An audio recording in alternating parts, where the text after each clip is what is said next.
Buenos días. Pásenle. Pasen, por favor.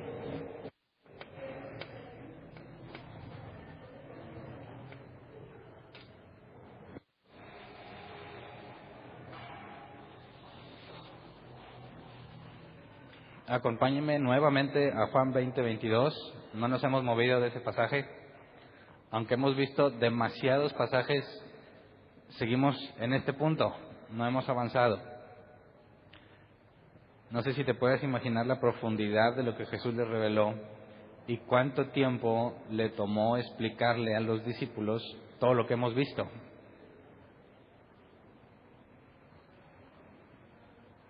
Dice el pasaje, Nueva Versión Internacional: acto seguido sopló sobre ellos y les dijo: reciban el Espíritu Santo. Así que hoy vamos a ver la parte 3. Yo esperaba terminar ya el día de hoy, pero no, creo que voy a hacer otra parte, porque algunas personas que tienen poco tiempo viniendo aquí se me han acercado con dudas muy interesantes, dudas que ya explicamos hace mucho y hace mucho dejé de explicar, y quiero que hoy nos adelantemos un poco para que las personas que han estado congregándose recientemente puedan avanzar junto con nosotros, porque cosas que voy a ver hoy las vimos cuando estuvimos analizando el libro de Isaías, cuando analizamos cosas todavía más atrás. Entonces, aunque no voy a entrar de lleno otra vez a eso, voy a mencionarlo para dejarlo en claro y tratar de poner una base sobre el Cristo, el Mesías, porque el día de hoy vamos a estar enfocándonos en otra frase. Ya vamos a dejar por terminada, aunque hay mucho más que decir, pero en nuestro caso, la frase que dijo que en su nombre se predicarían el perdón de pecados, el arrepentimiento. Vimos que teníamos que mostrar que según la Biblia en el Antiguo Testamento es en el nombre de Jehová, y nos enfocamos en demostrar que Jesús y Jehová son el mismo. Vimos muchísimos pasajes y el miércoles analizamos con detalle los casos de Abraham cuando habló con Dios, el caso de Jacob cuando habló con Dios, el caso de Moisés y otros 73 que vieron a Dios, comieron y bebieron con Dios. Así que, analizando todas esas partes, ya habíamos visto el domingo pasado un montón de textos que hacen referencia al ángel de Jehová, a la palabra de Jehová, el verbo de Dios en el Nuevo Testamento, el nombre de Jehová, el que cabalga por los cielos o en las nubes. Vimos cómo la propia Biblia dejaba en claro que el ángel y todos era Dios, pero eran dos pero uno al mismo tiempo. El miércoles vimos la aplicación, cómo vimos que se manifestaba, cómo fue que se apareció Dios a Abraham, en detalle lo que dice la Escritura, y cómo, además del caso de Jacob y de Moisés, nos ayuda a entender todos los textos que leímos el domingo pasado. Así que hoy vamos a dar por terminada esa frase y vamos a enfocarnos en la que sigue. Vamos a Lucas 24, 44, 48. Versión 60, Reina Valera 60, dice: y les dijo: estas son las palabras que os hablé, estando aún con vosotros, que era necesario que se cumpliese todo lo que está escrito de mí en la ley de Moisés, en los profetas y en los salmos. Entonces les abrió el entendimiento para que comprendieran las Escrituras.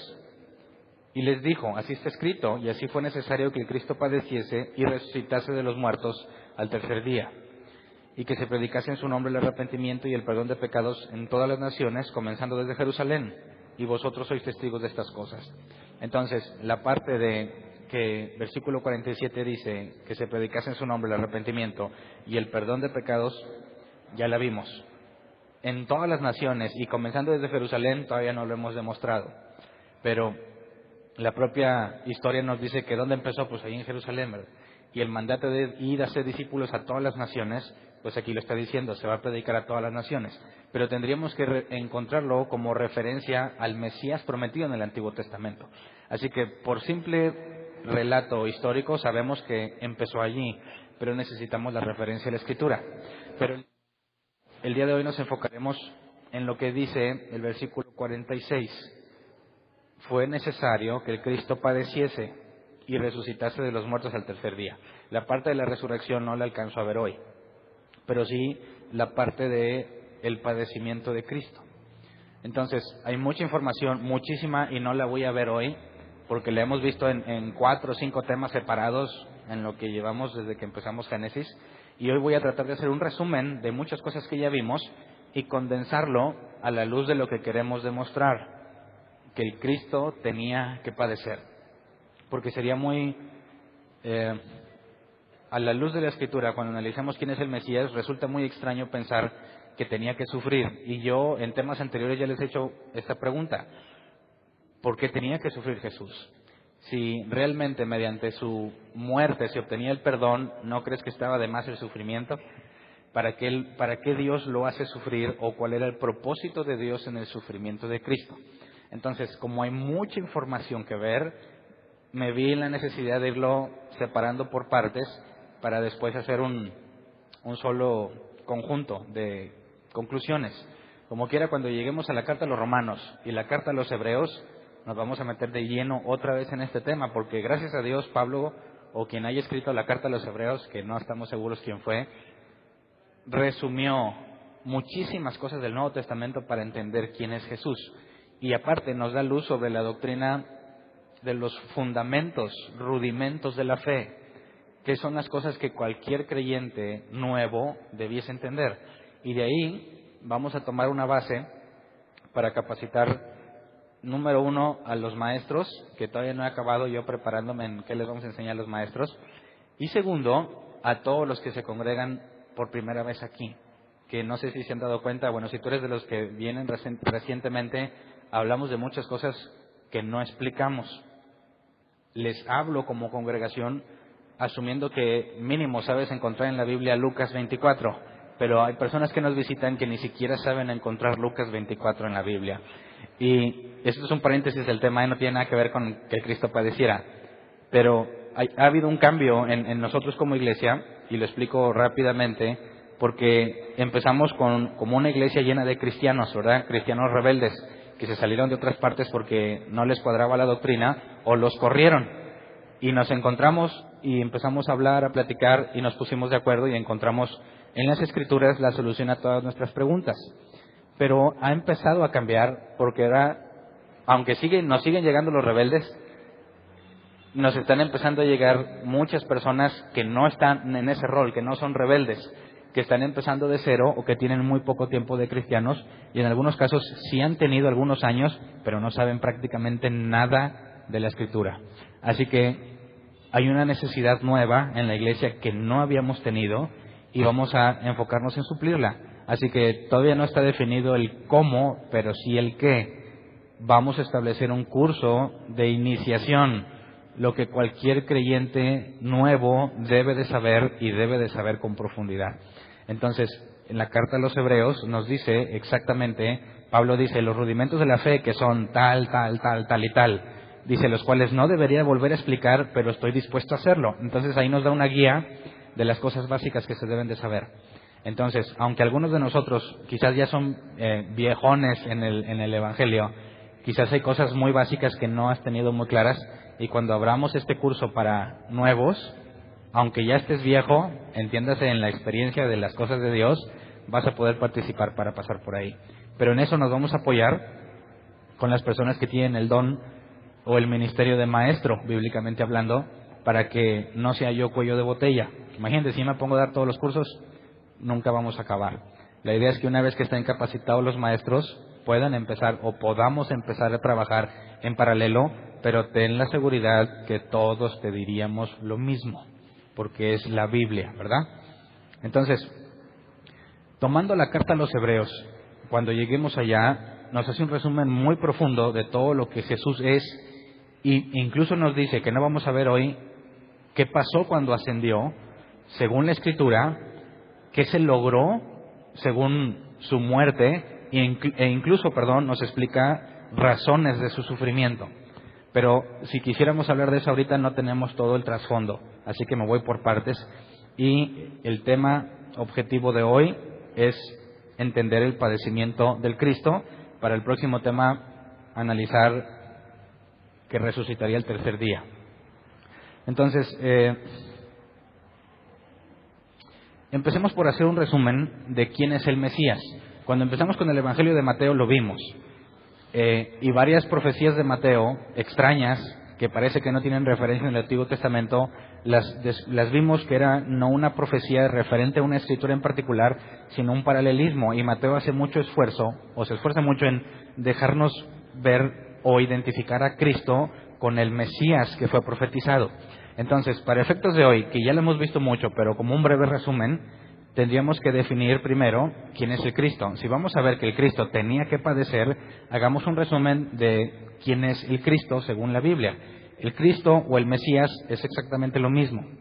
El ungido, de hecho la palabra Cristo es el griego para ungido. Y la palabra ungido tiene que ver con lo que se practicaba en el Antiguo Testamento de verter aceite sobre las personas que Dios elegía. Así que cuando dicen, ¿quién quiere la unción?, que es una palabra muy usada entre los cristianos, todos empiezan a imaginar que algo sobrenatural va a llegar sobre ti. Pero bíblicamente hablando es que te echen aceite. Así que ¿quién quiere que le dé la unción hoy? Para echarle el aceite, que aparte no era cualquier aceite, era un aceite cuyos ingredientes Dios reveló y que prohibía que se replicara. Nadie puede replicar ese aceite bajo maldición. Entonces, ¿quién se quiere arriesgar a hacerlo para ser ungido? Estaría complejo.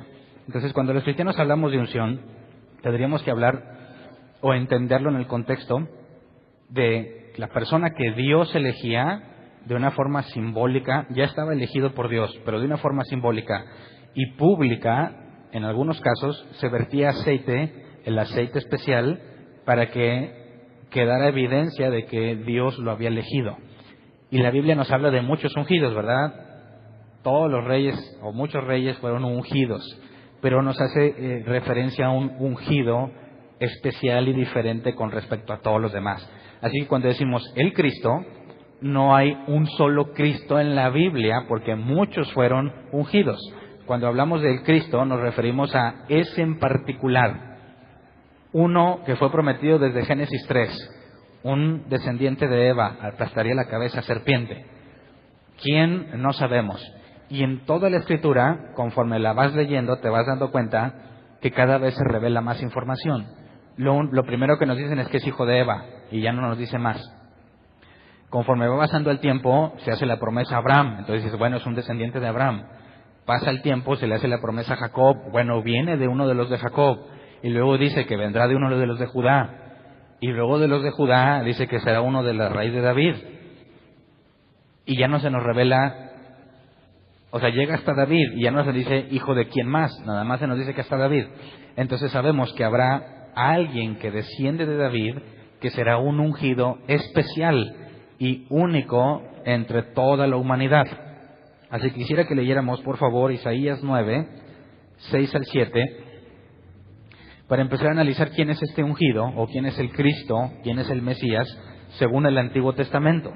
Isaías 9, 6, 7, Reina Valera 60, dice, porque un niño nos es nacido, hijo nos es dado, y el principado sobre su hombro, y se llamará su nombre admirable, consejero, Dios fuerte, Padre eterno, príncipe de paz.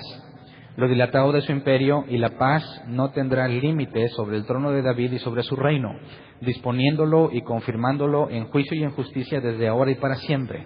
El celo de Jehová de los ejércitos hará esto.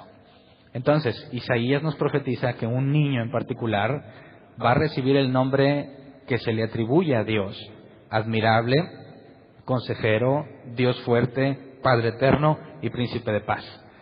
Con este solo pasaje, ¿cómo es posible que nazca un niño y que se le reconozca con los nombres de Dios o con atributos divinos? Entonces, yo no sé si Isaías podía entender completamente de lo que está hablando, pero aquí hay una complicación. ¿Bajo qué condiciones le llamas a un humano por los atributos divinos? Y una explicación que han dado mucho tiempo nuestros amigos ortodoxos es que, bueno, que la presencia de Dios iba a estar en él, ¿verdad? Y que se le iba a llamar así porque Dios estaba con él. Y puede tener mucho sentido. Hasta aquí podemos decir, es cierto, bueno, perfectamente claro, si alguien tiene la presencia de Dios y se mueve solo obedeciendo a Dios, cuando vean a ese hombre dirían Dios eterno o Padre eterno. haciendo referencia a lo que está en él, no en el hombre en particular. Entonces nos empieza a hablar que es un niño en particular. Luego vamos a Jeremías 23, 5 y 6. Quisiera que lo leyéramos en la Nueva Versión Internacional, que en este caso sí está pegada al original, pero nos pone palabras más claras. Dice: vienen días, afirma el Señor, en que de la simiente de David haré surgir un vástago justo. Él reinará con sabiduría en el país y practicará el derecho y la justicia. En esos días Judá será salvada, Israel morará seguro, y este es el nombre que se le dará: el Señor Salvación, dice la Nueva Versión Internacional. Pero la versión Reina Valera 60, este último versículo dice: con el cual le llamarán Jehová Justicia Nuestra. Entonces nuevamente hay alguien que es hijo de quién, de David, un descendiente de David. Pero aquí hay cosas interesantes porque dice: haré surgir un vástago justo. ¿Qué clase de persona podría tener la justicia de la que habla este pasaje? Es un vástago justo, es un descendiente justo, cuando la propia Biblia nos dice que no hay nadie bueno. No hay bueno ni uno. Dice, no hay quien busque a Dios. Ya lo leímos en temas pasados, ¿verdad? Entonces, esta persona en particular, que Isaías nos dice, un niño nos ha nacido, tiene una característica, además de recibir nombres que se le atribuyen a Dios, es justo. O sea, sin pecado o no. Ahora, hasta aquí decir, pero Hernán, también se dice que Lot era un hombre justo. ¿Y a poco Lot fue sin pecado? Dices, no, pues no. Entonces, hasta aquí, bueno, una característica del Mesías es que va a ser reconocido como alguien justo, ¿verdad? Y que también se le llamará Jehová Justicia Nuestra, o sea, va a ser identificado con Dios. Entonces ya vimos que Isaías dice que un niño va a nacer, Jeremías nos dice que es hijo de David. Ahora vamos a el Salmo 110, versículo 1. Salmo de David. Dice: así dijo el Señor a mi Señor: siéntate a mi diestra hasta que ponga a tus enemigos por estrado de tus pies. Y es David quien está hablando, y David habla en primera persona. El Salmo 110 lo escribió como diciendo que habla Dios o como si hablase él en primera persona o Dios hablando. Quisiera por favor que leyéramos todo el Salmo 110 para después ver dos particularidades. Salmo 110 completito. Jehová dijo a mi Señor: siéntate a mi diestra hasta que ponga a tus enemigos por estrado de tus pies. Jehová enviará desde Sión la vara de tu poder, domina en medio de tus enemigos. Tu pueblo se te ofrecerá voluntariamente en el día de tu poder, en la hermosura de la santidad. Desde el seno de la aurora tienes tú el rocío de tu juventud. Juró Jehová y no se arrepentirá: tú eres sacerdote para siempre, según el orden de Melquisedec. El Señor está a tu diestra, quebrantará a los reyes en el día de su ira, juzgará entre las naciones, las llenará de cadáveres, quebrantará las cabezas en muchas tierras, del arroyo beberá en el camino, por lo cual levantará la cabeza. Entonces, David está diciendo aquí varias cosas interesantes. Número 1, David dice: el Señor le dijo a mi Señor. Y según la versión 60 es: Jehová le dijo a mi Señor. En el original es YHVH, le dijo a Adonai. Y Adonai es una forma de referirse a Dios.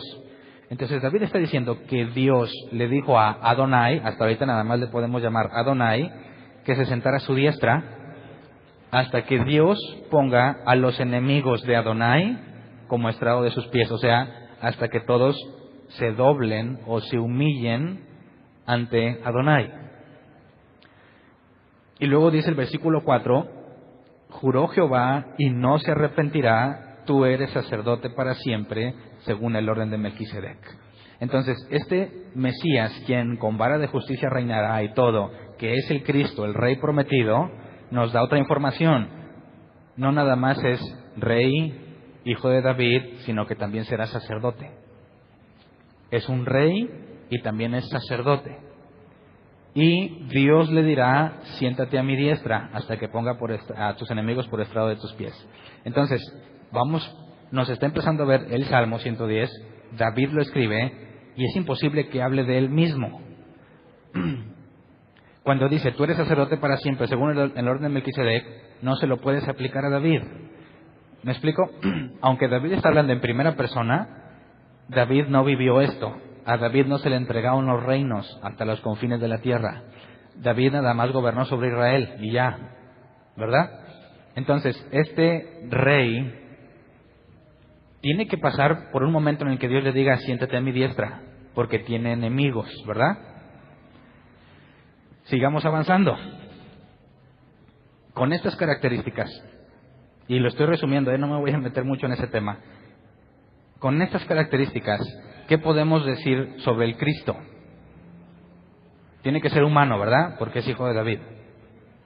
Dios le va a dar poder sobre todas las naciones. Tiene que ser justo. Será sacerdote según Melquisedec.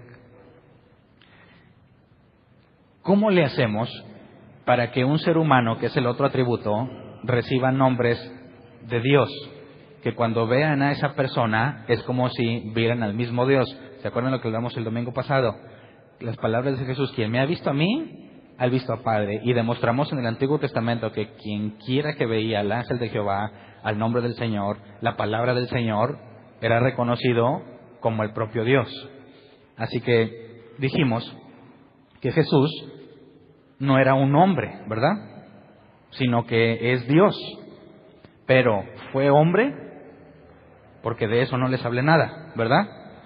No estoy diciendo que Jesús nunca fue humano, no estoy diciendo que Jesús fue una especie de aparición que realmente no era humana porque era Dios. Porque la profecía sobre el Mesías es que tiene que ser humano, ¿verdad? Eso no hay de otra, tiene que ser humano, tiene que ser hijo de David. Pero las cosas que se dicen de él son sobrehumanas. Y cuando David le dice, Jehová le dijo a Adonai, ese Adonai es el rey que ha de venir. Y el rey que ha de venir debe ser hijo de David. Y Jesús le hizo esta pregunta a los fariseos. Si el Mesías es hijo de David, ¿por qué David le llama Señor? Y los fariseos no supieron responder. ¿Cómo es que un hijo es mayor a su padre? Sobre todo en la cultura judía, eso es imposible. Mi descendiente no sería mayor que yo soy mayor que mi descendiente. Mi descendiente me podría a mí decir Señor en señal de respeto, pero yo no le diría Señor a mi hijo. Y aquí tenemos que David le llama no nada más Señor, le llama Adonai, a quien será su hijo. Entonces, ¿cómo le hacemos para que David tenga un hijo y al mismo tiempo David diga, este es mayor que yo? ¿Cómo le hacemos para que, según la estructura de jerarquías, que el más anciano es el que más sabe, ¿verdad? El más sabio, el que manda. Los ancianos de un pueblo hacían referencia a personas no nada más de edad muy avanzada, sino de sabiduría avanzada. Y normalmente la sabiduría la obtenías con la edad. Imagínate cómo o qué tan difícil era sobrevivir en aquellos tiempos. No es de que me dio gripa y corres a las similares, o bueno, a los que vayan a otro lado. Allá no, te podías morir de muchas cosas que hoy con una sola pastilla te ahorras. Ahora, eran invadidos. La vida en aquel tiempo era mucho más difícil que la de nosotros. Para que alguien llegara a la edad avanzada, ¿qué se requería? Mucha sabiduría, tomar decisiones correctas, de contar con el favor de Dios. Entonces, consultarle a un anciano, no era de que este anciano, que no, los viejitos ya están desactualizados. En aquel tiempo es imposible que estuviesen desactualizados. Con la tecnología moderna, te vas haciendo viejo y ya no puedes convivir en el mundo, ¿verdad? Facebook, ¿qué es Facebook? ¿Quién sabe? Son cosas del diablo, dicen los viejitos, porque no le entienden. Hoy en nuestra sociedad le hemos perdido o le hemos restado valor a los ancianos porque se desactualizan y dejan de entender muchas cosas que nosotros ahora entendemos y los consideramos, bueno, yo me quiero excluir, los consideran como gente que ya no sabe, pero en estos tiempos era todo lo contrario. Si tú quieres sobrevivir, estás en una ciudad fortificada y te vienen a atacar, ¿cómo le haces? Bueno, les consultas a los que han vivido muchos ataques y sobrevivieron. Le consultas a quien ha tenido muchas experiencias de ese tipo y sobrevivió. Entonces, un ancestro, alguien que nació primero que tú, jamás te diría Señor. Así que, ¿cómo es posible que David le llame Señor a su propio descendiente? ¿Cómo lo resolvemos? Y esto ha traído muchos problemas, no nada más para nosotros o para el cristianismo actual, sino desde los judíos, desde aquel tiempo. ¿Qué clase de persona será el Mesías? Que es un humano, pero al mismo tiempo es superior a David. ¿Cómo lo resolvemos nosotros? Bueno, con el nacimiento virginal. ¿Se acuerdan que hablamos de ese tema? ¿Por qué Jesús tenía que nacer de una virgen? ¿Por qué de una virgen? ¿Por qué no un nacimiento normal? ¿Por qué complicarnos más la historia? ¿Qué sería más creíble? ¿Decir que Jesús nació de una mujer justa o que nació de una mujer virgen? ¿Cuál le crees más? ¿O cuál te mete en menos problemas? Bueno, que nació de una mujer que era muy justa. Y ya, ¿quién se queja de eso? Nadie. Si acaso que dijera, a mí no, yo no creo que sea justa, pero eso es otra cosa. Pero si yo te digo, nació de una virgen y además la virgen era justa, dices, bueno, entonces, ¿sabes qué? Ya, te creí hasta que llegaste a ese punto. Ese punto no lo creo. Así que si los discípulos estuvieran inventando la historia, se complican más ellos mismos al decir que viene de una virgen. Pero si nosotros buscamos identificar al que nació de una virgen con el Mesías prometido, tiene perfecto sentido. Porque lo que Jesús dijo, vamos a leer el Salmo 2. Bueno, primero Juan 1, 14 y 15. Ya lo vimos, pero quisiera que lo recordáramos. Juan 1, 14 y 15 dice, y aquel verbo fue hecho carne y habitó entre nosotros, y vimos su gloria como del unigénito del Padre, lleno de gracia y de verdad. Juan dio testimonio de él y clamó diciendo, este es de quien yo decía, el que viene después de mí es antes de mí, porque era primero que yo. Y Juan el Bautista tiene el mismo problema que David, ¿verdad? ¿Quién nació primero, Juan el Bautista o Jesús? Juan el Bautista. Y sin embargo dice que el que viene es mayor que él. Hace referencia a que, aunque nació después que él, es anterior a él. Entonces, cuando Juan nos dice que el verbo fue hecho carne, el nacimiento virginal nos permite entenderlo. Porque el verbo que ya vimos también, ¿se acuerdan? Bueno, no, el domingo no se los dije, pero ya lo vimos el miércoles. ¿Qué significa que sea unigénito Hijo de Dios? Si tienes la duda, te llevas el audio, porque ya lo resolvimos bíblicamente, del griego monógenes, que no significa único hijo, porque en la carta a los Hebreos dice que Abraham sacrificó, o estuvo dispuesto a sacrificar a su unigénito, y sabemos que Abraham tuvo 9 hijos. No me juzgues de hereje, lee qué pasó después de que se casó con Sara, porque yo sé que los cristianos dicen, tuvo 2, Ismael e Isaac, sí, pero no saben que Abraham, después de que murió Sara, se volvió a casar. Y nos da un tip interesante, porque Dios permitió que Abraham, siendo viejo, pudiera procrear, y no le quitó esa habilidad. Se murió Sara, él estaba muy viejo, se casó y tuvo otros 7. Así que esa habilidad de ser viejo y poder procrear, algunos le llaman el Viagra bíblico. ¿Me explico? ¿Cómo es que un cuerpo decrépito como el de Abraham obtuvo nuevo vigor y Dios ya no se lo quitó? Así se quedó. Entonces muchos se preguntan cosas que ya son extrabíblicas. ¿Rejuveneció? ¿Lo seguías viendo igual de anciano? ¿Qué cosas pudo haber pasado? No lo sé, pero tuvo 9 hijos. Y la carta a los Hebreos dice que estuvo dispuesto a sacrificar a su unigénito, Isaac. Pero Isaac no era su único hijo. Así que cuando hablamos del unigénito Hijo de Dios, hablamos de algo más profundo. Pero se los dejo de tarea, a los que no estuvieron el miércoles, llévense el audio y el video. Siempre digo el audio, pero ya hay video, ¿verdad? El audio y el video. Entonces ahora sí leamos el Salmo 2. Dice, ¿por qué se amontonan las gentes y los pueblos piensan cosas vanas? Se levantarán los reyes de la tierra, estoy leyendo la versión 60, se levantarán los reyes de la tierra y príncipes consultarán unidos contra Jehová y contra su ungido, diciendo, rompamos sus ligaduras y echemos de nosotros sus cuerdas. Pausa. El Salmo que está hablando hace referencia a Jehová y a su ungido y la gente que se quiere revelar al reino de los dos. Versículo 4. El que mora en los cielos se reirá, el Señor se burlará de ellos, luego hablará a ellos en su furor y los turbará con su ira. Pero yo he puesto mi rey sobre Sión, mi santo monte. Pausa. Aquí parece que se pierde quién está hablando, Dios o David, porque dice, luego hablará a ellos en su furor y los turbará con su ira. Pero como en el texto antiguo original no hay comas, puntos, 2 puntos, comillas, no hay nada de eso, pues no sabes cómo traducirlo, pero la versión 60 lo pone así. Versículo 4 al 6. El Rey de los cielos se ríe, el Señor se burla de ellos, en su enojo los reprende, en su furor los intimida y dice: he establecido a mi Rey sobre Sión, mi santo monte. Entonces la Nueva Versión Internacional no dice que David dijo que él estableció al Rey, porque él no tiene autoridad para hacer eso, sino que Dios estableció a un Rey. Y se nos dice que se están rebelando contra Dios y contra su ungido.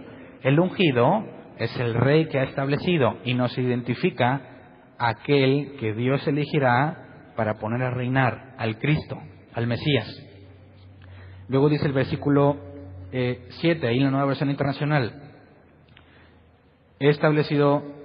yo proclamaré el decreto del Señor. Y la Nueva Versión Internacional dice, pone 2 puntos, o sea, lo que Dios dijo: tú eres mi hijo, me ha dicho, hoy mismo te he engendrado. Pídeme y como herencia te entregaré las naciones. Tuyos serán los confines de la tierra, las gobernarás con puño de hierro, las harás pedazos como las vasijas de barro. Pausa. ¿Qué dice Dios con respecto a su ungido? Que es su hijo.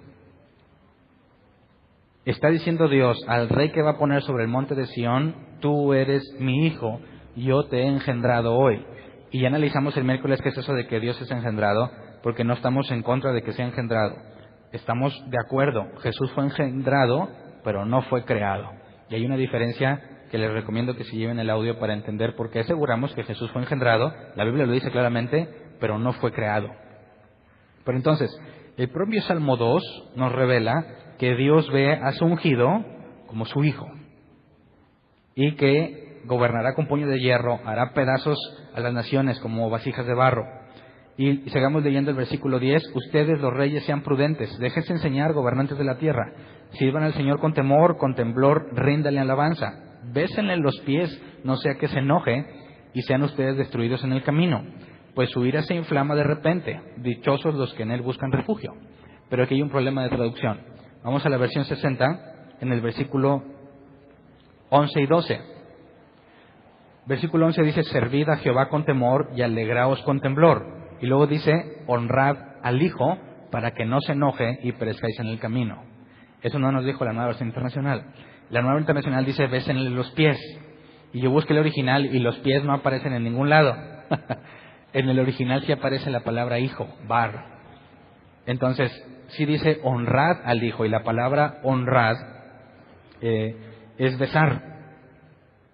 La palabra honrad es besar, o es nashak, besar o rendir homenaje. Entonces, el propio salmista está diciendo: ríndanle homenaje al Hijo para que Dios no se enoje.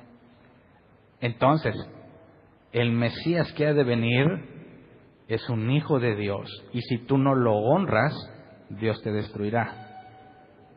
Jesús se llamaba Hijo de Hombre, ¿verdad? Y haciendo referencia a la profecía de Daniel 7, pero también dijo que Dios era su Padre. Así que este Mesías no es cualquier hombre. Además de ser humano y de ser divino, es el Hijo de Dios. Entonces, el Hijo de Dios va a tener que padecer, es lo que dijo Jesús. Está escrito que el Cristo padeciese. ¿Por qué razón el Mesías, el Hijo de Dios, tendría que sufrir? Sobre todo con lo que ya hemos leído, ¿verdad? Si Dios lo va a tener a su diestra, si se le va a entregar el reino, si Dios va a poner a sus enemigos por estrado de sus pies, ¿quién lo va a hacer sufrir? ¿Quién podría vencer a este Hijo de Dios? Nadie. Entonces, esto se vuelve complejo para los discípulos y para cualquier judío de aquel tiempo y los judíos ortodoxos de nuestro tiempo. ¿Bajo qué condiciones alguien haría sufrir a semejante hombre? ¿Quién podría hacerlo sufrir? ¿Se acuerdan que hablamos de que el sumo sacerdote tenía prohibido rasgar sus vestiduras? ¿Se acuerdan por qué? El sumo sacerdote es el que entra y tiene una experiencia personal con Dios una vez al año.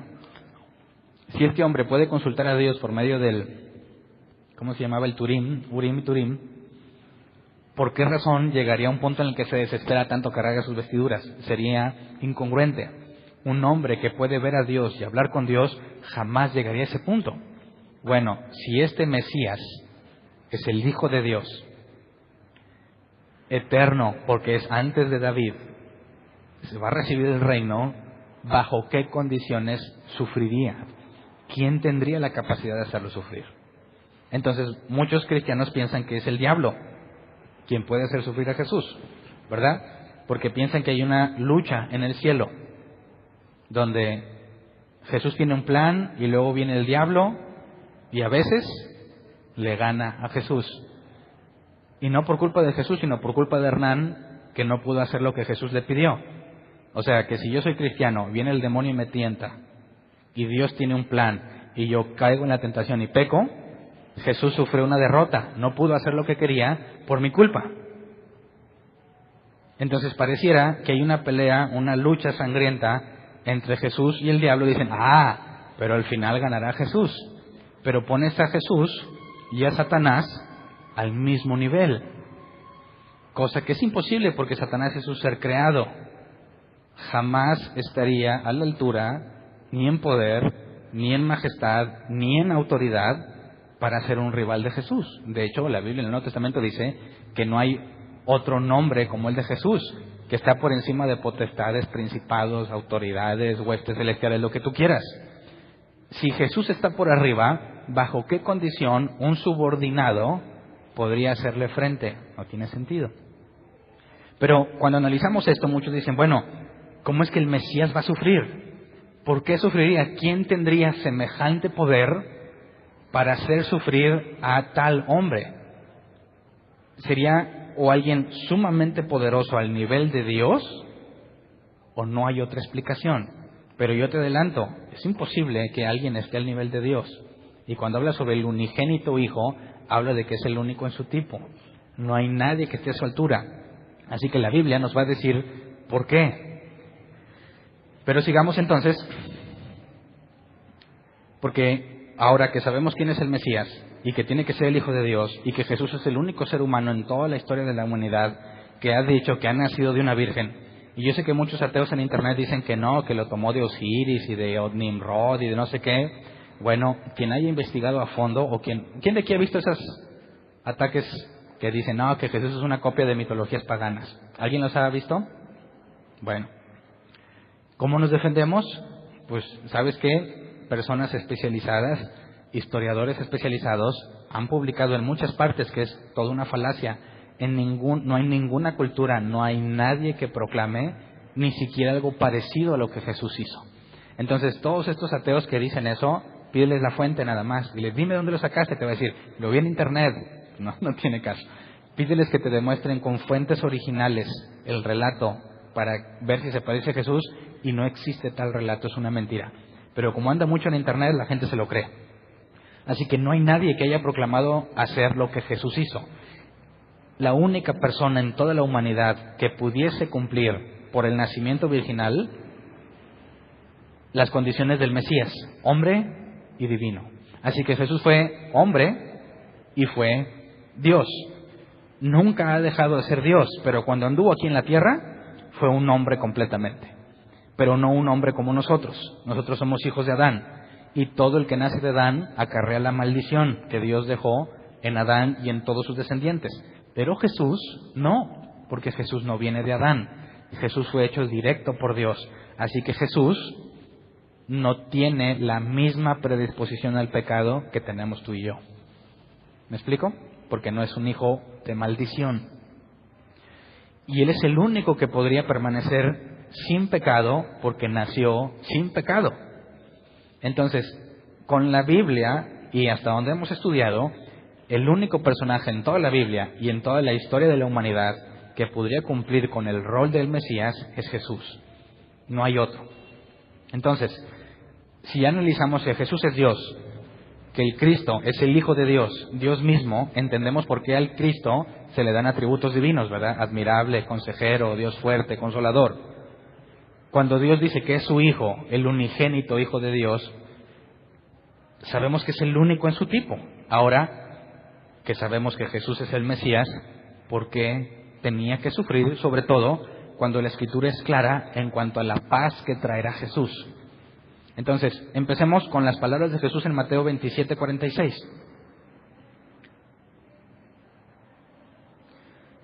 Mateo 27:46 dice, cerca de la hora novena, Jesús clamó a gran voz diciendo, Elí, Elí, lama sabactani. Esto es, Dios mío, ¿por qué me has desamparado? La hora novena es como las 3 de la tarde. La Nueva Versión Internacional lo traduce así, como las 3 de la tarde. Sabemos que después de esto murió. Pero cuando dijo, Dios mío, ¿por qué me has desamparado? Muchos empiezan a concluir, es que en ese momento Dios dejó a Jesús, ¿verdad? Lo vio todo lleno de pecado y Dios no puede estar con él, así que lo dejó. Pero esto nos trae un problema más grave, porque ¿cómo puede ser que, si son el mismo, se hayan dejado uno al otro? ¿Cómo podrían separarse si son el mismo? Tendrías que demostrarme que entonces Jesús no es Dios. Porque si el Padre dijo, ya no te quiero Jesús, y lo desamparó, entras en conflicto con muchas partes de la Escritura y sobre todo con la naturaleza de Jesús. Así que es imposible que Jesús haya dicho eso, porque aparte siempre dijo que estaba haciendo la voluntad del Padre, ¿verdad? Aún ir a la cruz, le dijo Jesús antes, si es posible que pase de mí esta copa, pero no se haga mi voluntad sino la tuya. Así que ¿por qué razón Dios aborrecería a Jesús si está cumpliendo su voluntad? ¿Verdad?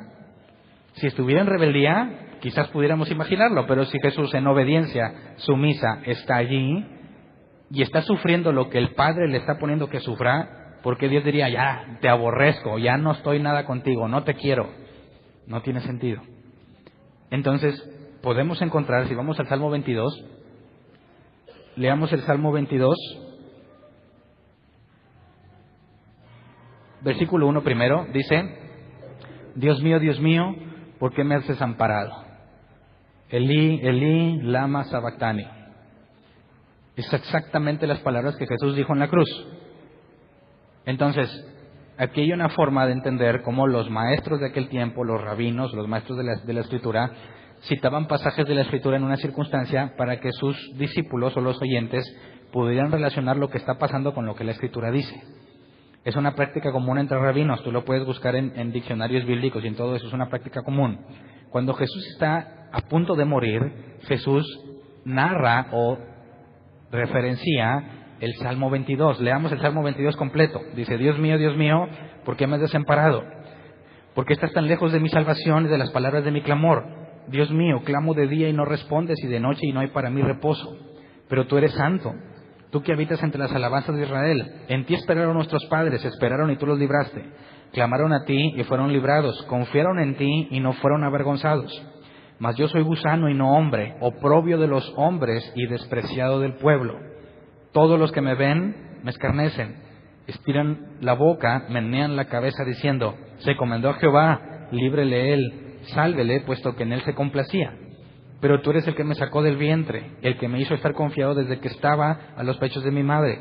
Sobre ti fui echado desde antes de nacer, desde el vientre de mi madre tú eres mi Dios.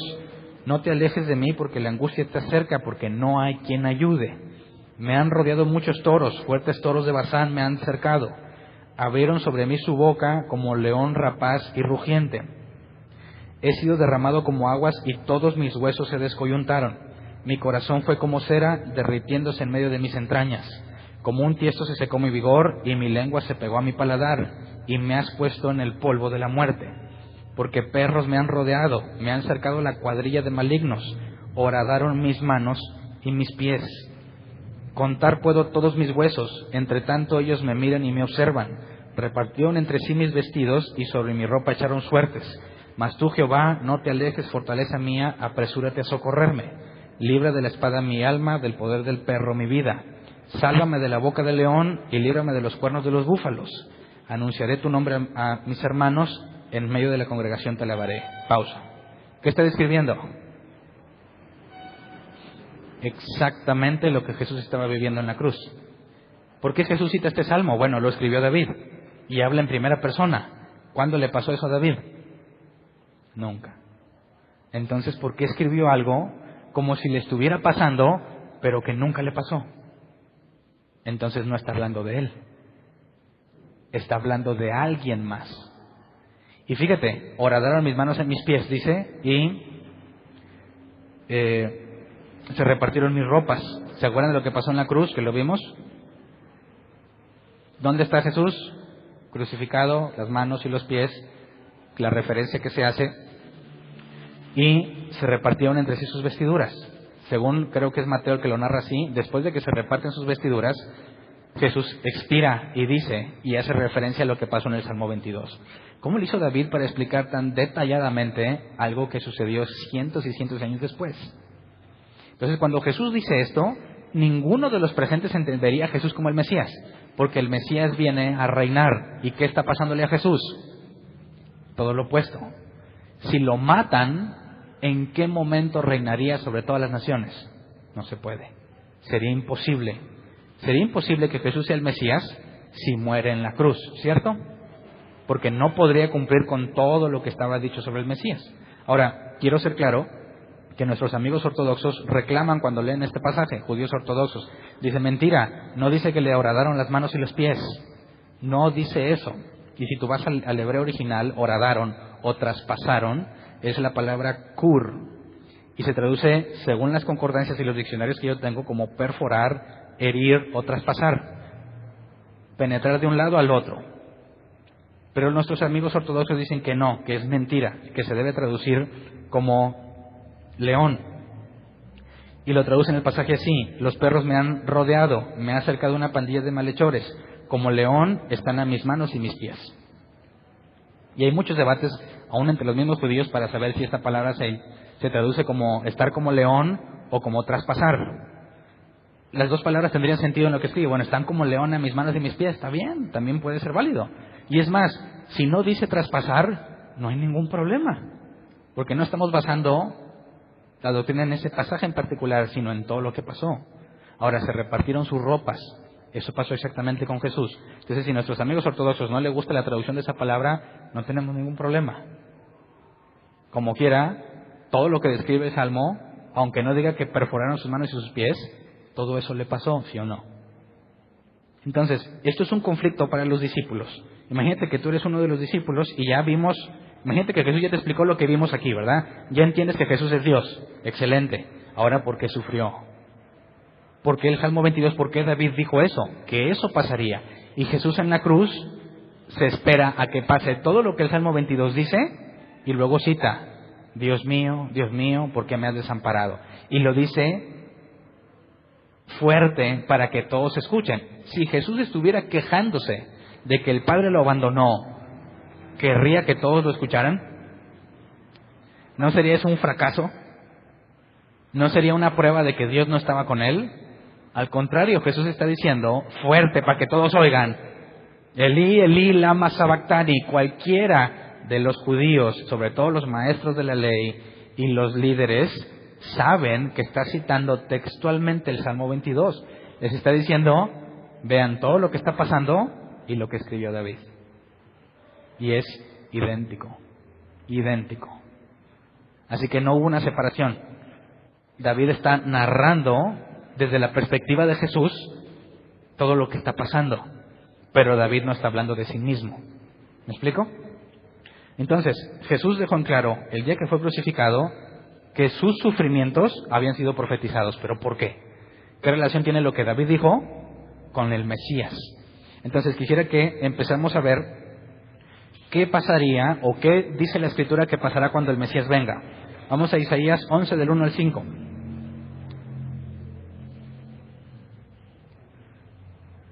Saldrá una vara del tronco de Isaí y un vástago retoñará de sus raíces. Y reposará sobre él el espíritu de Jehová, espíritu de sabiduría y de inteligencia, espíritu de consejo y de poder, espíritu de conocimiento y de temor de Jehová. Y le hará entender diligentemente en el temor de Jehová. No juzgará según la vista de sus ojos, ni arguirá por lo que oigan sus oídos, sino que juzgará con justicia a los pobres y arguirá con equidad por los mansos de la tierra, y herirá la tierra con la vara de su boca, y con el espíritu de sus labios matará al impío. Y será la justicia cinto de sus lomos, y la fidelidad ceñidor de su cintura. Ahora, ¿quién le puede ganar a este hombre? ¿Quién podría ganarle? ¿Quién podría matarlo? Dices, no, pues nadie, no se puede. Ahora, también una aclaración en el versículo 2, pones por favor el versículo 2, dice, reposará sobre él el espíritu de Jehová, espíritu de sabiduría, de inteligencia, de consejo, de poder, de conocimiento y de temor. ¿Cuántos espíritus va a tener Jesús? ¿7 o 1? ¿Cuántos? Uno nada más. Todo lo que está narrando son sinónimos, son los atributos del Espíritu Santo. Y cuando conocemos Apocalipsis que los 7 espíritus de Jehová hace referencia a este pasaje, es el Espíritu Santo. Ahora, muchos cristianos agarran haciendo que espíritu de todo, ¿verdad? El espíritu de la casa echada a perder, el espíritu de la llanta ponchada, el espíritu de Facebook, el espíritu de Internet, el espíritu de YouTube y el espíritu de todos, y cada vez salen nuevos espíritus y los quieren reprender a todos porque según su doctrina tienes que llamarlo por nombre, ¿verdad? Entonces, ¿alguien sí sabe esa doctrina, verdad? ¿Todos saben o no? Bueno, si hay un demonio de, no sé, de lujuria, y no voy a decir en quién, pero yo sé, no es cierto. Imagínate que hay un espíritu de lujuria, pero yo no sé qué es un espíritu de lujuria. Y viene una persona y me dice, Hernán, echa fuera el demonio, ¿y qué te pasa? No sé, me duele la cabeza. Ah, bueno, espíritu de dolor de cabeza, sal. Pero lo que tiene es lujuria. Según la doctrina de ellos, jamás se va a salir la lujuria porque no le hablé por nombre. O sea que va a decir, espíritu inmundo, sal. Y la lujuria va a decir, no sé quién le hablas, así no me llamo yo. Entonces, rayos, ¿cómo le hago para saber? Bueno, sacan su lista, ¿verdad? Espíritu de esto, espíritu del otro. Hasta que le atinen, hasta que el endemoniado diga, dice, ya sé cuál es. ¿Tiene sentido? Si le digo espíritu inmundo, sal, ¿no se dará por aludido? Entonces fíjate cómo es muy fácil, ves pasajes de este tipo, espíritu de esto, espíritu del otro, y ya quieren empezar entonces hay espíritus de todo. No te salgas de lo que la Biblia está diciendo, del contexto bíblico correcto. No hay espíritus de todas esas cosas, y mucho menos tienes que nombrarlos para que se salgan. Para que se salgan lo único que tienes que tener es la autoridad de Jesús, ¿verdad? Y si le dices espíritu inmundo, ¿y qué tal si hay 3? Te va a decir, ¿a cuál? ¿Cuál de los 3? No tiene ningún sentido, no tiene lógica, mucho menos bíblica. Entonces, nada más quería hacer como un cierro paréntesis de esa parte, nomás para que no se vaya a malinterpretar. Pero entonces, nos dice Isaías, fíjate lo que Isaías nos va a ir diciendo en cuanto al Mesías. El reinado justo del Mesías es el título que tiene la versión 60. Juzgará con justicia a los pobres, con equidad arguirá por los mansos de la tierra. Herirá la tierra, es el versículo 4, con la vara de su boca y con el espíritu de sus labios matará al impío. Si Jesús es el Mesías, ¿no es el impío el que lo está matando a él?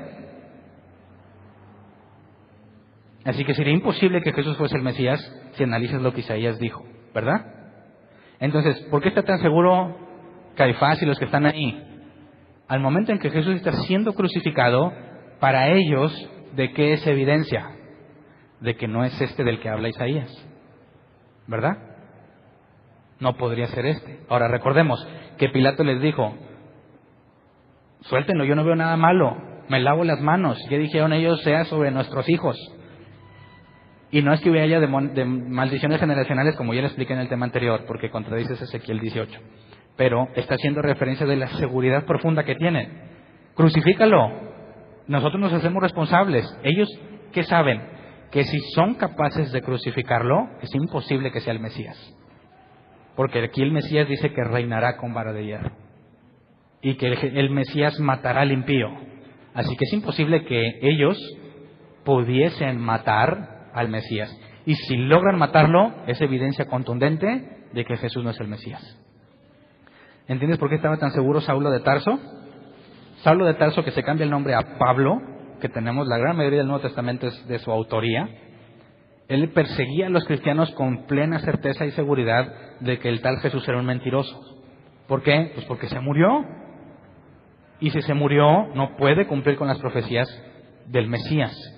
Así que incluso sentía que le hacía un servicio a Dios. El propio Pablo dice que sentía que le hacía, que era correcto, aprobando la muerte de Esteban, que más adelante vamos a hablar de eso. Pero ahora vamos al versículo 6 al 10, el mismo Isaías 11. Imagínate, tienes a un hombre que gobierna sobre todos y es completamente justo y mata al impío. ¿Cómo esperarías ver a la humanidad? ¿Cómo viviría? Es lo que dice aquí: morará el lobo con el cordero y el leopardo con el cabrito se acostará. El becerro y el león y la bestia doméstica andarán juntos y un niño los pastoreará. La vaca y la osa pasarán, sus crías se echarán juntas y el león como el buey comerá paja. Y el niño de pecho jugará sobre la cueva del áspid, o sea, una serpiente, y el recién destetado extenderá su mano sobre la caverna de la víbora. No harán mal, ni dañarán en todo mi santo monte, porque la tierra será llena del conocimiento de Jehová como las aguas cubren el mar. Y acontecerá en aquel tiempo que la raíz de Isaí, la cual estará puesta por pendón a los pueblos, será buscada por las gentes y su habitación será gloriosa. ¿De quién está hablando? Del Mesías y de cómo va a ser la vida bajo su reinado. Ahora, tienes dos opciones. ¿Realmente el lobo y el cordero van a andar juntos o es una metáfora? Cuando habla sobre el león y el cordero, el cabrito y el leopardo, el becerro y el león, la bestia doméstica, la vaca y la osa, son ejemplos de cómo personas que se comportan como león y personas que se comportan como becerros van a vivir en paz. Puede ser, puede que sea simbólico, pero así vivían en Edén, ¿verdad? Y cuando dice que el león comerá paja, eso es lo que la Biblia dice de los animales en Edén, todos vegetarianos, todos. Así que esta puede ser una alusión, según la propia Biblia, a algo literal, tal como era en Edén, o algo simbólico, que para nuestro punto, sea simbólico o no, cuando Jesús vino, ¿se cumplió? No. No. ¿Verdad? O, ¿qué pasa si juntas? Haz la prueba. Pon una vaca y una osa juntas. ¿Qué va a pasar? Otra prueba. Dale al león pura pajita. A ver si con eso tiene. Dices, no se puede. Entonces, cuando Jesús vino y murió, ¿podríamos decir que es el Mesías? No. Bueno, no pienses que me hice ateo, ni judío ortodoxo. Estamos razonando como razonaron los judíos de aquel tiempo, que estaban dispuestos. Jesús se murió. ¿Cómo se burlaban? Sanaste a muchos, a ver tú, sánate a ti mismo. Pídele a Dios que te baje de ahí. ¿Por qué le dicen eso? ¿Nomás se están burlando? No, le están diciendo, dame evidencia de que eres este hombre. Dame evidencia de que realmente eres el Mesías, porque estamos viendo, le dirían a Jesús el crucificado, estamos viendo que no es verdad. Entonces si alguien dice, oye, pero todos los milagros, ¿cómo explicas todos los milagros y que esté allí? Por eso ellos decían, por Belcebú echa fuera los demonios. Todo lo que hace es obra del diablo. Y tendría lógica, porque si lo ves muriendo ahí, es imposible que sea el Mesías prometido. Así que puedes ver cómo alguien con la Biblia puede estar completamente seguro y al mismo tiempo equivocado. ¿Sí o no? Entonces, alguien puede leer pasajes de la Escritura y decir, ya ves, con estos pasajes estoy bien seguro, pero como quiera, estás bien equivocado. Así que el hecho de que tú encuentres algunos pasajes que apoyan tu manera de pensar, no significa que lo que estás concluyendo es correcto. Porque luego dicen, bueno, Hernán, cada quien interprete como quiere. Bueno, ¿qué le pasó a los fariseos? ¿Estaban interpretando la Biblia? Sí. ¿La interpretaron con lógica? Sí. ¿Tenían pasajes que les daban seguridad? Sí. Entonces, ¿cómo es que se equivocaron? Ahí está el punto. ¿Tú tienes pasajes en la Escritura que confirman lo que tú crees? Sí. ¿Es garantía de que estás bien? No. ¿Por qué? Porque hay más pasajes que pueden ponerte en problemas. Es decir, ¿cómo le hacemos para estar seguros y no cometer el error del fariseo? Que el fariseo, hasta lo que hemos leído, tiene plena certeza bíblica de que es imposible que Jesús sea el Mesías. ¿Estás de acuerdo conmigo?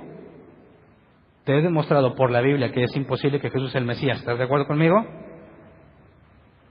Pero también te puedo demostrar por la Biblia que sí es. Entonces, ¿la Biblia me puede decir dos cosas contrarias al mismo tiempo? No. Para saber qué tan certeza o qué tan certera es tu postura bíblica, no nada más que busques a versículos que te apoyen, sino que tienes que ver en toda la Biblia, que toda la Biblia confirme lo que tú crees. Si te encuentras un solo pasaje que contradice tu doctrina, estás equivocado, porque la palabra de Dios es inerrante, no se contradice. Entonces, Los maestros de la ley cometieron errores muy graves de interpretación bíblica y eran maestros de la ley. Dedicaron toda su vida al estudio de la ley y sin embargo se equivocaron. Ahorita vamos a ver por qué se equivocaron. Así que ¿cuánto tiempo tienes tú leyendo la Biblia y qué tan seguro estás? Dices, no, pues si ellos con toda su vida estaban equivocados, ¿qué certeza puedo tener yo? Ah, es que no depende de eso.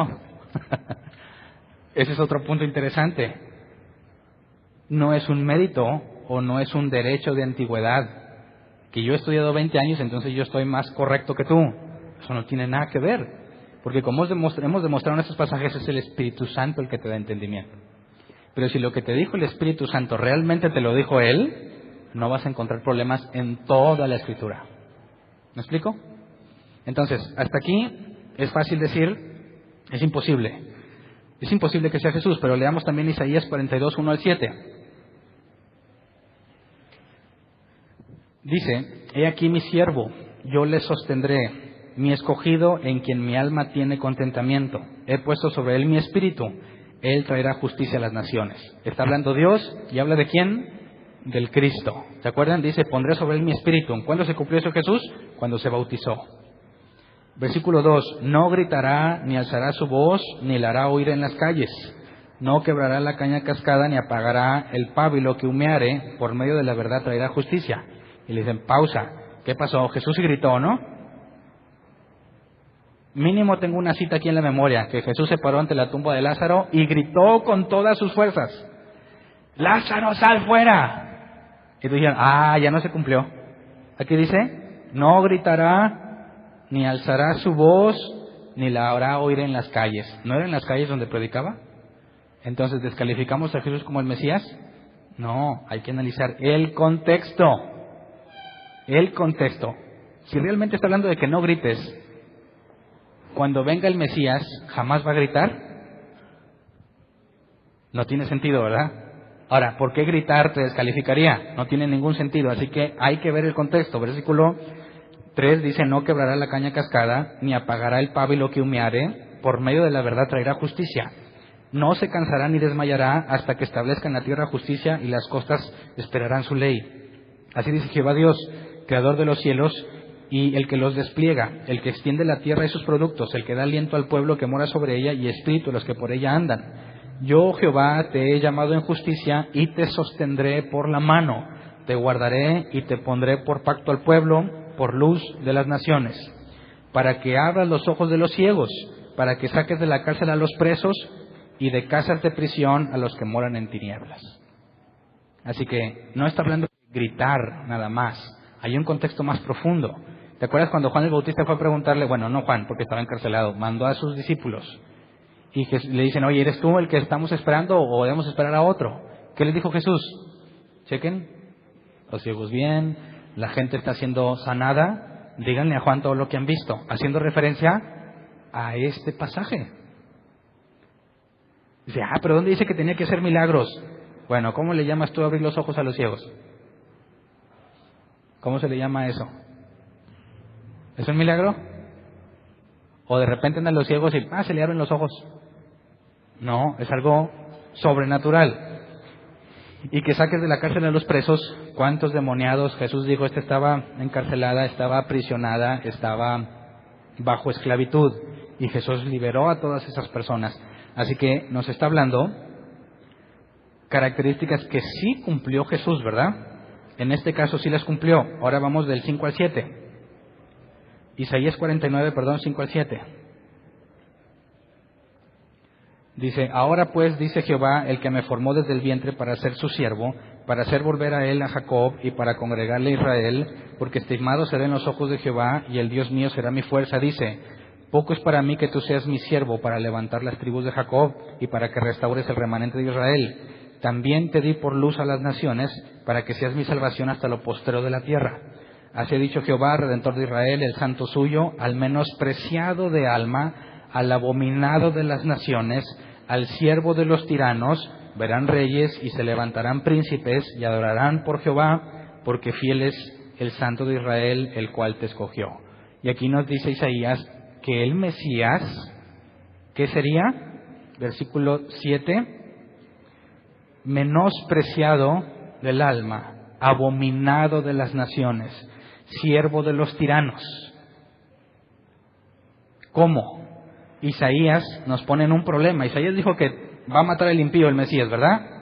Y luego nos dice que el Mesías va a ser menospreciado, abominado por todos, y el siervo de los tiranos, o sea que los malos harían con él lo que quieran. Y es el mismo Isaías que nos dijo que gobernará con vara de hierro y que él matará al impío. Entonces, ¿cómo le haces para hacer las dos cosas? O eres siervo de los tiranos o eres rey. ¿Se pueden las dos cosas al mismo tiempo? Si tú eres rey, los tiranos son tus siervos. El Mesías, me muevo y se pierde la señal. El Mesías va a ser rey de todo, ¿verdad? De todo el mundo. Si hay malos en el mundo y el Mesías es el rey, los tiranos son siervos del rey. Pero aquí nos dice que el Mesías será siervo de los tiranos. ¿Cómo le haces para cumplir las dos cosas? ¿Pudiese ser nombrado rey y al mismo tiempo ser siervo de los malos? No se puede. No se puede. Primero tienes que tener una y luego la otra. ¿Cuál escoges? ¿Cuál tendría que ser primero? Bueno, si cuando el Mesías venga va a haber paz para siempre, ¿en qué momento sería siervo de los malos? Pues tendría que ser antes, ¿verdad? Digo, si la Escritura no se contradice, hay que ponerle un orden. Entonces, primero el Mesías tendría que ser siervo de los malos y después, como rey, matará al impío. Pero las dos cosas al mismo tiempo no se pueden. Entonces Isaías nos empieza a dar información que los fariseos, mira, no tomaron en cuenta cuando están diciéndole a Jesús, bájate de la cruz y eres el Mesías. El propio maestro de la ley, expertos en la ley, no están tomando estas palabras de Isaías. Será menospreciado, abominado, siervo de los tiranos. Así que empieza a haber una luz ahí con Jesús, ¿no? Es a ver, Jesús entonces no ha cumplido la paz mundial, pero sí cumplió eso que está narrado ahí en cuanto a ser abominado, menospreciado y siervo de los malos. Y vamos a Isaías 52, 13 al 15.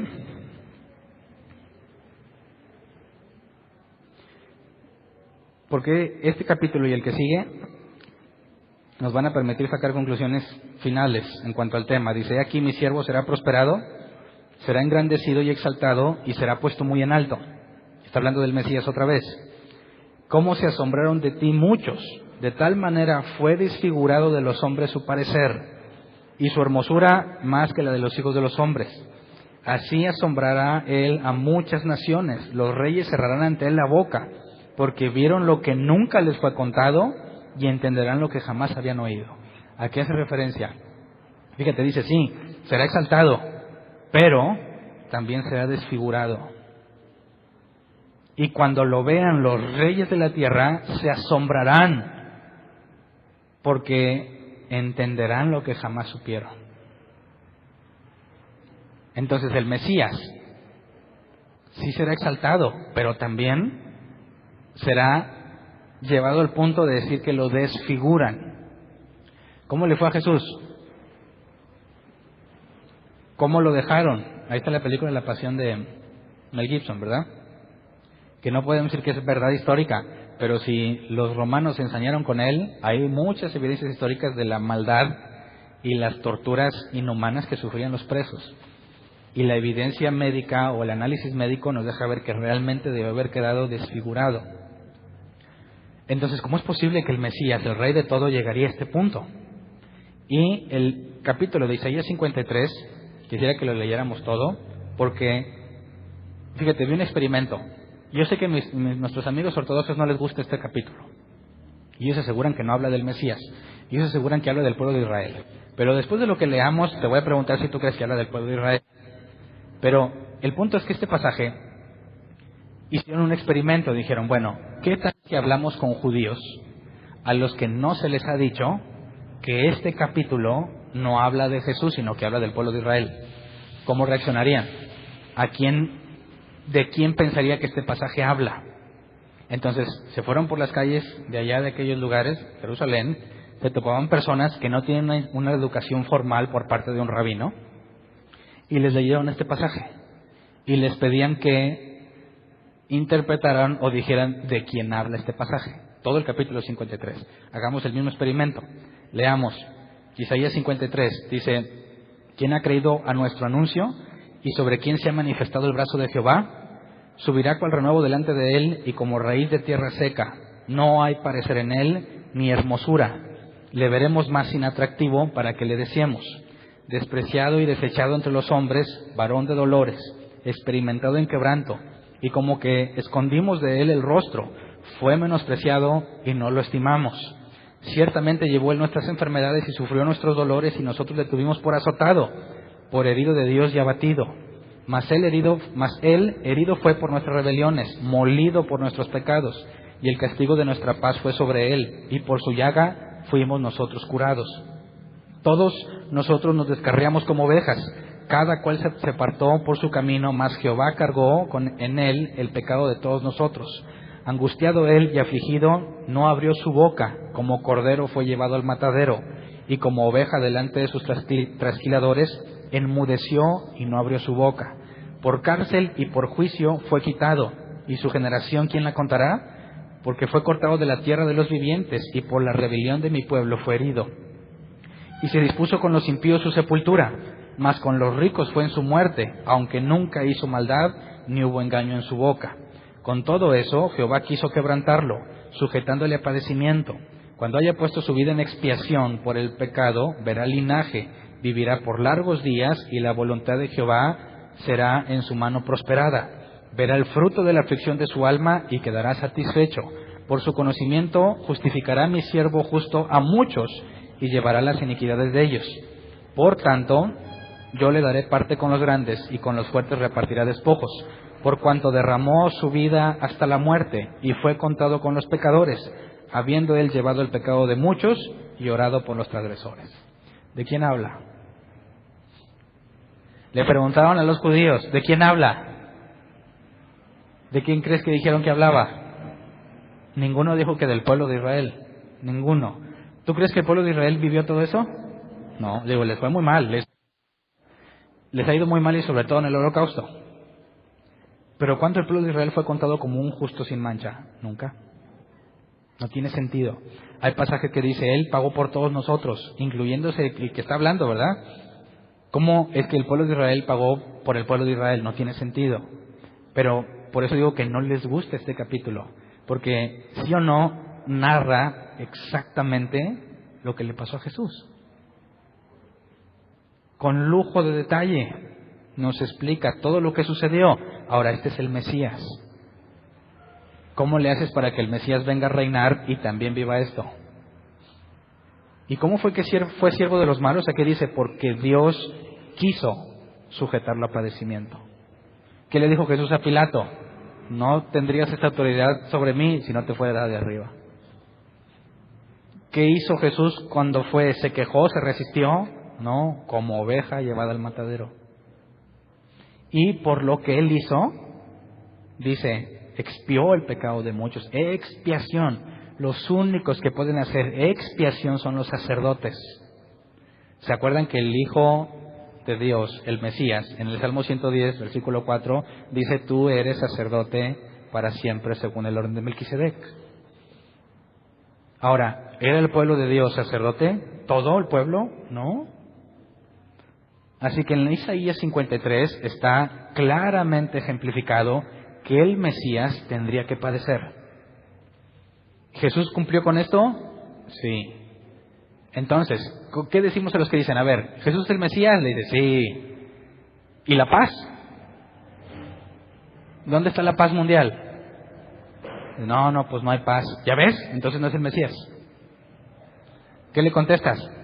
Bueno, dile: y cuando el Mesías que tú esperas venga a traer paz, ¿en qué momento se va a cumplir Isaías 53?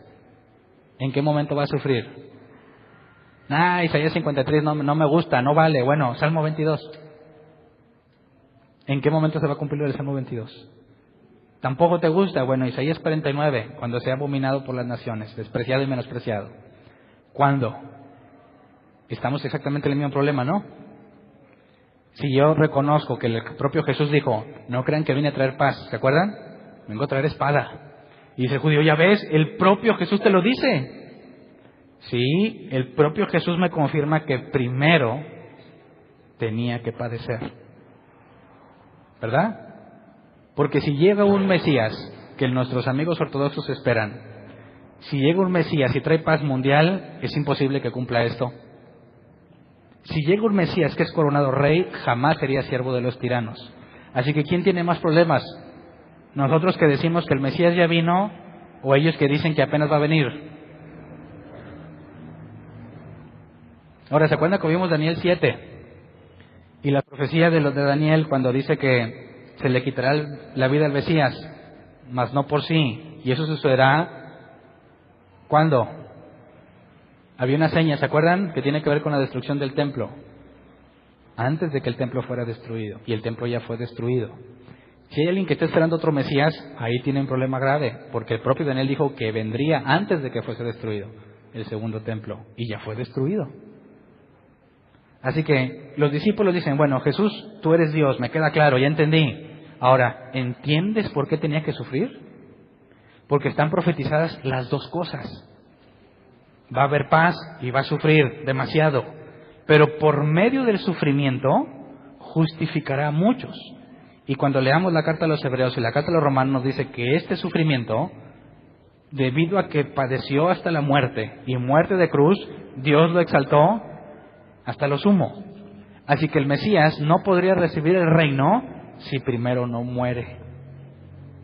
¿Me explico? Ahora, ¿por qué Dios quiso que sufriera? ¿Me lo podrías, o puedes entender eso? ¿Por qué? Hasta aquí sabemos que, bueno, pues así estaba profetizado. ¿Pero por qué? Si Dios tiene poder ilimitado, ¿no pudo ahorrarle el sufrimiento a Jesús? O dice, está bien Jesús, va así a la cruz, pero light. Te van a tratar así como VIP. No te van a golpear, te van a decir, por favor, pase por aquí. Digo, ¿para qué tanta violencia si es necesario, no? Pero aquí dice que el Padre decidió que padeciese de esa forma. Entonces, ¿cuál es el plan de Dios al hacer sufrir así a su Hijo? ¿Qué caso tiene hacerlo sufrir? Cuando tú estás pasando por una prueba, no dirías, Dios, ¿por qué simplemente no me haces entender? Para que salga de la prueba sin problema. No, pero tiene que irme mal, tengo que equivocarme, y luego tengo mis heridas, y llega Dios y le pone sal. Hay enemigos que se burlan y dices, Dios, ¿para qué tanto sufrimiento? Simplemente dime la respuesta y ya. Pero hay un plan en el sufrimiento. Y nadie ha sufrido tanto como Jesús. ¿Por qué tenía que sufrir? No lo vamos a resolver hoy, pero lo vamos a resolver más adelante. Entonces, si tú fueras uno de los discípulos y ahora te das cuenta del error que cometieron los fariseos y los maestros de la ley, que ellos están viendo al Mesías, porque ellos no creen que es el Mesías, lo están viendo morir, y dicen, esta es la evidencia de que tú no eres, y te dieran la oportunidad de presentarte ante ellos, después de que Jesús te explicó esto, ¿qué les dirías? Cuando digan, ¿tú por qué andas predicando en ese Jesús que ni es el Mesías? ¿Qué le dirías? ¿Cómo que no es el Mesías? ¿Cómo que no es? ¿No has leído en la Escritura que tenía que padecer primero? ¿Eso te daría confianza para predicar a Cristo si tuvieras a los maestros de la ley amenazándote por no ser bíblico? ¿Qué hicieron los apóstoles cuando fueron presentados ante el concilio? Lo vamos a ver en Hechos. Les dijeron sus verdades en su cara. Cuando Pedro predicó públicamente en Hechos 2 y 3, ustedes lo crucificaron, y no como algo vergonzoso, como al principio, porque se acuerdan que estaban encerrados por miedo a los judíos. ¿Por qué por miedo a los judíos? Bueno, los podían matar, pero ¿por qué los matarían? Por blasfemia, por decir que Jesús es Dios. Entonces, ¿qué hace que se escondan? Que ni siquiera ellos creen eso, ¿verdad? No, pues que si se murió, es lo más vergonzoso que le pudo haber pasado a los discípulos. Que quien ellos defendían como el Mesías, lo mataran. Esa es la evidencia de que no es el Mesías. Pero cuando Dios les muestra las Escrituras, Ahora, la muerte de Jesús, en lugar de ser algo vergonzoso, es la evidencia contundente de que Él es el Mesías. ¿Por qué? Porque resucitó, no se quedó muerto, y se resucitó y prometió volver. ¿Qué va a cumplir? Lo que falta por cumplir. Así que, ¿Jesús ya acabó su tarea? No. ¿Y por qué dijo en la cruz, consumado es? Su vida humana. Consumado es. Pero falta. ¿Se acuerdan del Salmo 110? Siéntete a mi diestra hasta que ponga a tus enemigos por estrado de tus pies. ¿Se acuerdan que leímos, enemigos me han rodeado? Bueno, para que fuese sentado a la diestra del Padre y esperara el momento hasta que sus enemigos fueran estrado de sus pies, primero fue rodeado de enemigos, le quitaron la vida, y cuando resucita, ¿qué hace el Padre? Eso es lo que vamos a ver en la ascensión, porque según la Escritura, cuando sea recibido en los cielos, ¿qué pasó? ¿Alguien sabe? Bueno, pues le aplaudieron. Y Dios le dijo, siéntate aquí hasta que le dé una friega a todos. Algo pasó antes, porque es sacerdote, es rey y sacerdote. Y aparte, ¿se acuerdan que le dijo a los apóstoles, esta es la sangre del pacto? Esta es la sangre del pacto que será derramada en favor de muchos. Así que la sangre de Jesús, para que se cumpliera la profecía de que tenía que morir, la sangre ¿para qué era? Según Jesús dijo, para el nuevo pacto, cosa que no hemos visto hoy. Entonces, hay cosas que los discípulos a este punto no han acabado de entender, pero que vamos a ver que nos escriben años después. Sobre todo Pablo empieza a escribir sobre todo lo que entendió que sucedió después de que Jesús resucitó. Así que, en el caso de que Jesús dice, estaba escrito que el Cristo padecería, ¿lo demostramos? El Cristo, el Mesías, el Hijo de Dios, ¿tenía que padecer? Sí. Sí. ¿Y resucitaría el tercer día? Por tiempo ya no lo voy a ver hoy. Pero ya hemos visto ejemplos muy claros. Si lo mataron, ¿cómo va a sentarse a la diestra del Padre? Cuando dice que está desfigurado y todo, y luego el Padre le quiere dar el reino, ¿va a venir así todo desfigurado a recibir el reino? ¿Qué tuvo que haber pasado? La resurrección. Así que Jesús les está diciendo cosas muy profundas, ¿verdad?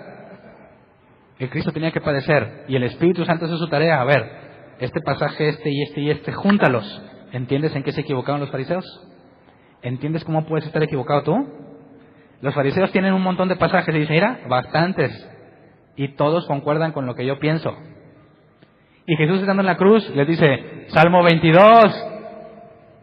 ¿Verdad? ¿Por qué les dice Salmo 22? Ese salmo destruye toda tu doctrina, porque te contradice. ¿Me explico? Entonces Jesús está muriendo. Imagínate el dolor intenso que tiene. Ve que están bien seguros y le dicen, bájate, nosotros tenemos la evidencia bíblica. Y Jesús como quiera les debate. Salmo 22. Están mal. Están pasando escrituras de largo, no las estás viendo. Y si tú sacas una conclusión sobre un tema, pero hay muchos pasajes que no consideras, vas a concluir mal. Pero si agarras toda la Biblia con las cosas que aparentemente se contradicen, y entonces sacas una forma de entenderlo todo junto, que es algo que solamente el Espíritu Santo te puede dar, entonces puedes decir, esta conclusión es sacada de toda la Biblia, no nada más de los pasajes que me gustan. ¿Qué pasa si te encuentras un pasaje feo, de esos que dices, ay, no, este no me lo digas, Hernán, porque no tengo forma de explicarlo? Ese le haces el feo y no quieres que te lo diga. ¿Y ese pasaje? Ay, no sé. Pero mira, tengo 80 que dicen que sí. Por uno que dice que no me voy a preocupar. No seas ignorante, ¿verdad? No puedes ignorarlos. Al contrario, estos, estudiémoslos, los difíciles, porque ahí está la clave de si estamos bien o estamos mal. Entonces, cuando nuestros amigos ortodoxos dicen, dame pruebas de que Jesús es el Mesías, ¿dónde está su paz? ¿Dónde está la justicia? Que no la veo. Dile, espérate, va a venir. va a venir y lo va a cumplir, porque no se quedó muerto, sino que el Padre lo resucitó. ¿Y sabes por qué lo resucitó? Porque no estuvo de acuerdo con la sentencia que le dieron sus representantes, porque el sacerdote y los maestros, el Sanedrín, representantes de Dios, lo condenaron. Y Dios dijo, no estoy de acuerdo, y lo resucita.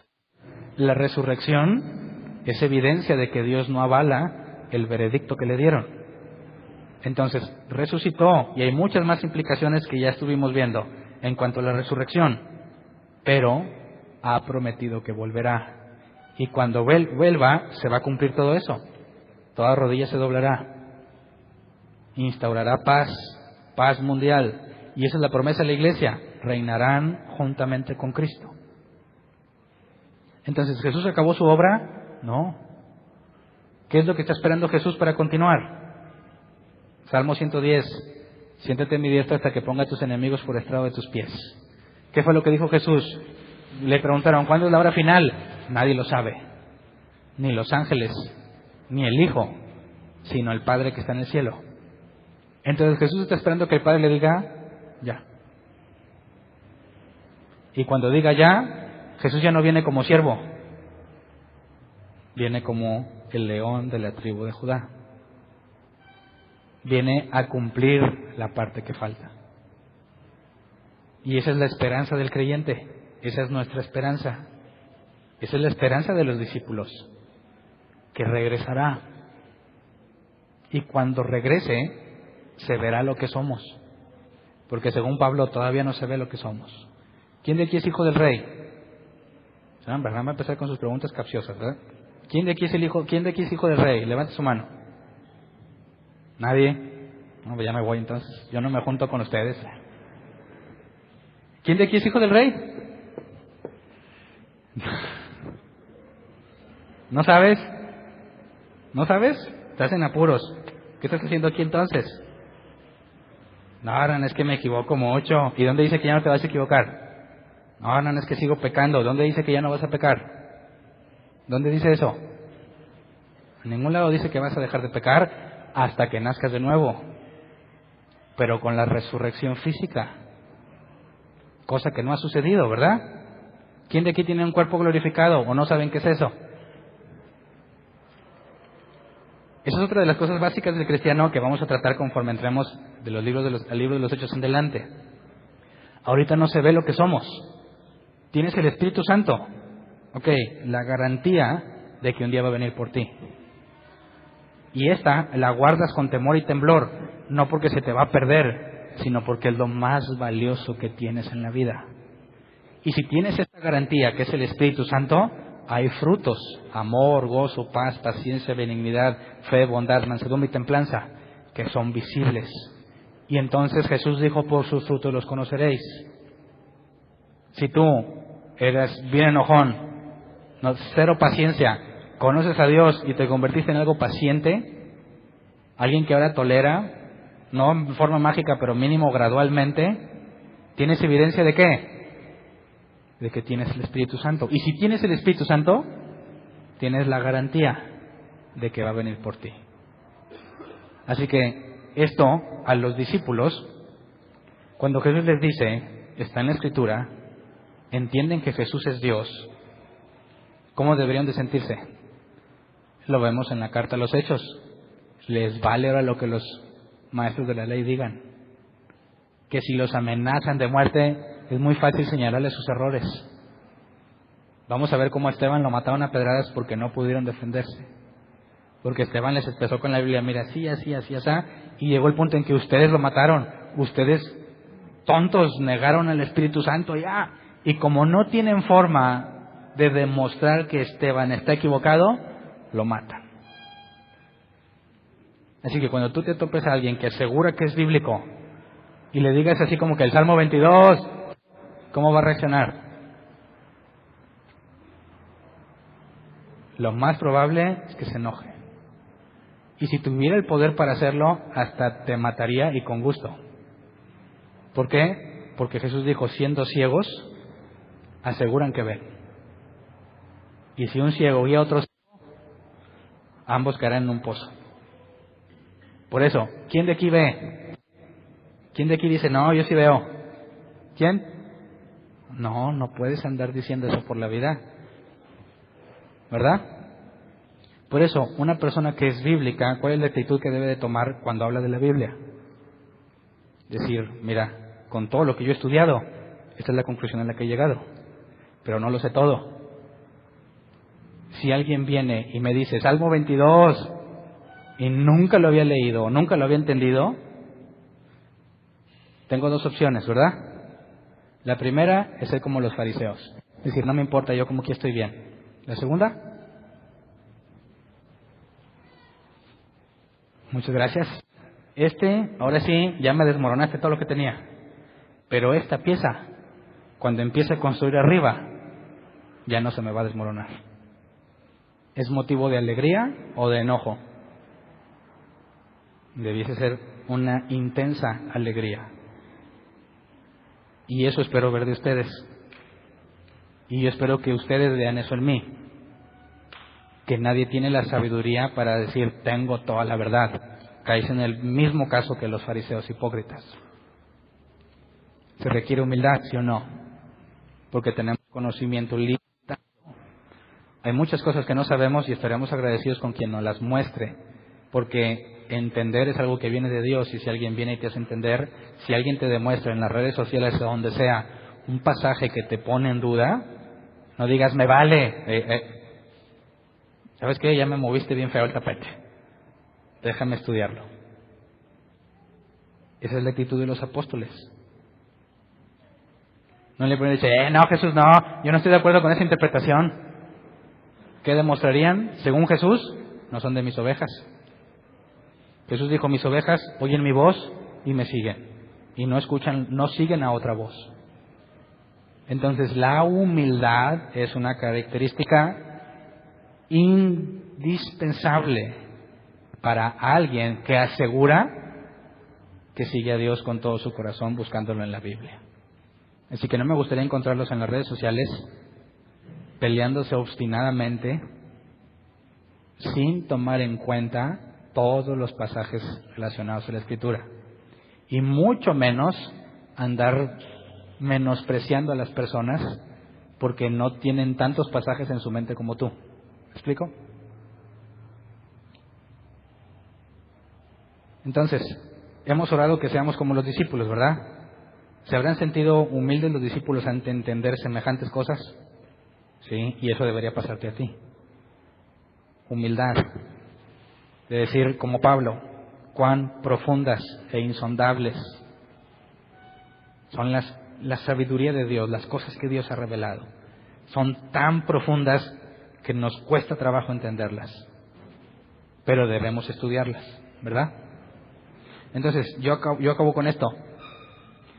Hasta aquí hemos demostrado que además de que Jesús dijo que en su nombre se predicarían salvación y perdón de pecados, arrepentimiento, también dijo que estaba escrito por los salmos, por Moisés, que el Mesías tenía que padecer, y también es cierto.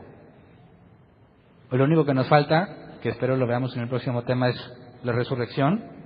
Dice que también estaba escrito que resucitaría al tercer día, y que empezando en Jerusalén tendría que ir a todas las naciones, que somos los que somos nosotros. Entonces, ese ya no es tan complicado en la Escritura, ese ya está más directo. Pero primero teníamos que entender quién es Jesús y que Jesús es Dios.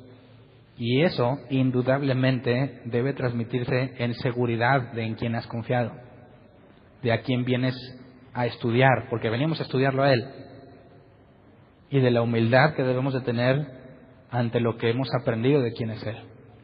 Porque vemos que los apóstoles, a pesar de que tenían la verdad y le echaban en su cara a los fariseos, jamás se montaron arrogantes. ¿Verdad? Entonces, hagamos esto. Vamos a ponernos de pie.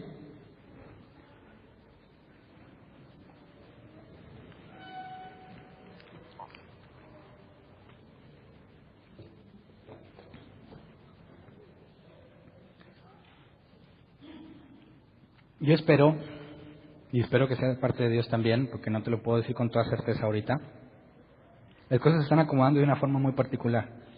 Este año dijimos que el enfoque es poner nuestros dones al servicio de los demás. Y estamos llegando a un punto en la Escritura que vamos a empezar a ver el libro de los Hechos y todo lo demás, y todo tiene énfasis en la vida cotidiana de los creyentes y cómo ponen al servicio de los demás sus dones. Así que parece que vamos a empezar a entrar en el tema que es nuestro propósito para cumplir en este año. Y vienen muchas cosas de preparación. Vamos a enfocarnos mucho en que las personas sepan entender y defender lo que han creído, lo que han entendido. Entonces, le he pedido a Dios, y espero que ustedes también, que ponga en manifiesto quién es quién. Que si te ha dado la capacidad de enseñar, que este año te pongas a enseñar. Pero para ponerte a enseñar, primero te vas a poner a aprender. Que te dé la capacidad de aprender como a ellos y que te pongas a trabajar en eso que Él te encomendó. Ahí está la felicidad. Ahí está la clave de la vida del creyente, en hacer la voluntad que el Padre le ha encomendado. Todo lo demás es secundario. Entonces, estaríamos por terminar este asunto que nos debe llamar la atención todo este año, y queremos que haya personas honestas, genuinas, cristianos de veras, que yo sé que los hay, que digan, aquí estoy, pero no me creo superior,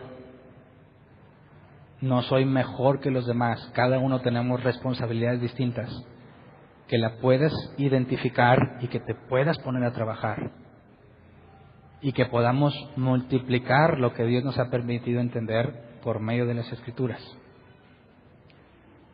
Que Dios nos permita, como a los discípulos, que nos vean como gente indocta, que no está preparada, pero que se ve que han estado con Él. Si esto te da flojera, si te dices, ay no, yo tengo tantas cosas que hacer que eso no, o sea, me va a quitar el tiempo, quiero ser muy claro con este tema. No hay ningún problema que tú pienses así, simplemente hazte a un lado. No estorbes a los que sí lo quieren hacer. Si no quieres hacerlo, estás en todo tu derecho de mantenerte. No, a mí no me interesa. No te vamos a correr ni te vamos a pedir que ya no vengas.